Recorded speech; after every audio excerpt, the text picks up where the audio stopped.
안녕하세요. 보다 좋은 간병 문화를 만드는 케어네이션입니다.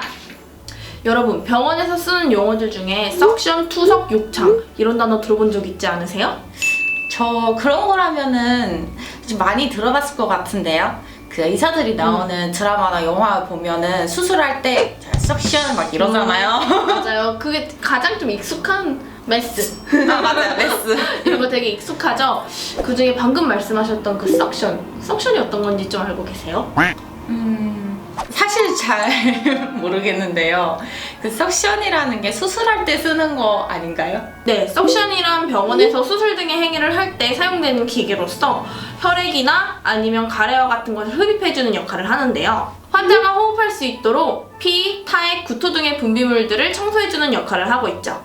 그럼 석션은 의사나 간호사가 하는 건가요? 그럼요. 석션 자체는 의료 행위이기 때문에 의료인이 아닌 자가 하게 되면 의료법 위반이 됩니다. 그럼 간병인은 석션을 몰라도 되는 걸까요?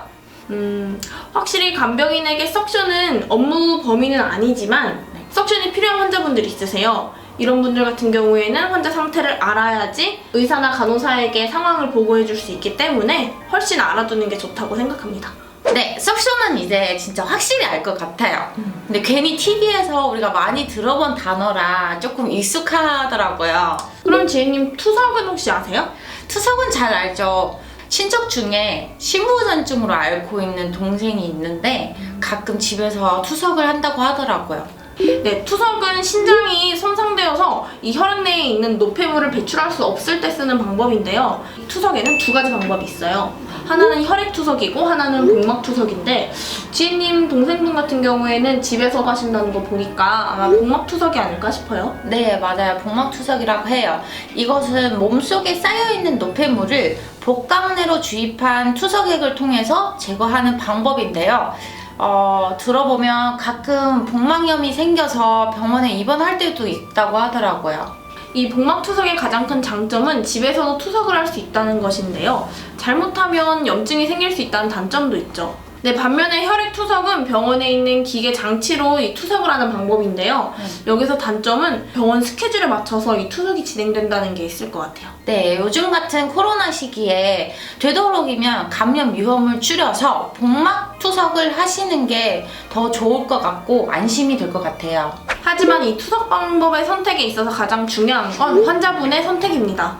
이 환자분이 어떠한 라이프 스타일을 추구하는지 그게 가장 중요한 선택이 되겠죠? 마지막으로 하나만 더 알고 갈까요? 오. 바로 욕창인데요. 우리가 구인 공고를 볼 때 욕창 환자입니다 라고 이렇게 써있는 공고를 보실 때가 있잖아요. 이때 욕창이란 무슨 말인가요? 여기서 말하는 욕창이란 우리가 한 자세로 앉아있거나 누워있게 되는 경우에 어느 한 부위에 압력이 가해지게 되는데요. 이 부위에 순환장애가 생겨서 조직 손상이 되는 걸 말합니다. 조직 손상이요? 그러면 어떻게 돼요? 조직이 손상되면 피부가 썩어가게 되고 심하면 궤양까지 생기기도 합니다. 일반 사람들은 상상도 못하시겠지만 보통 의식이 없거나 척수신경이 손상되어 움직이지 못하는 환자들에게 발생합니다. 심할 경우엔 뼈까지 노출되기도 합니다. 정말 심각한데요? 스스로 움직일 수 없는 환자를 케어할 경우에 체위를 자주 변경하는 게 정말 좋을 것 같아요. 이 욕창 같은 경우엔 작은 상처로부터 급속도로 진행되는 경우가 많기 때문에 미리 생기지 않도록 수시로 살펴주시는 게 좋습니다. 오늘 간병인을 위한 필수 용어 어떠셨나요? 저는 너무 좋았어요. 물론 이미 알고 계시는 분들도 훨씬 많겠지만 저처럼 모르는 분들도 분명히 있을 거란 말이에요. 그분들한테 도움이 되셨으면 좋겠어요. 네, 그럼 오늘 영상으로 도움이 되셨다면 좋아요와 구독 눌러주세요. 우리 다음 시간에 만나요. 안녕!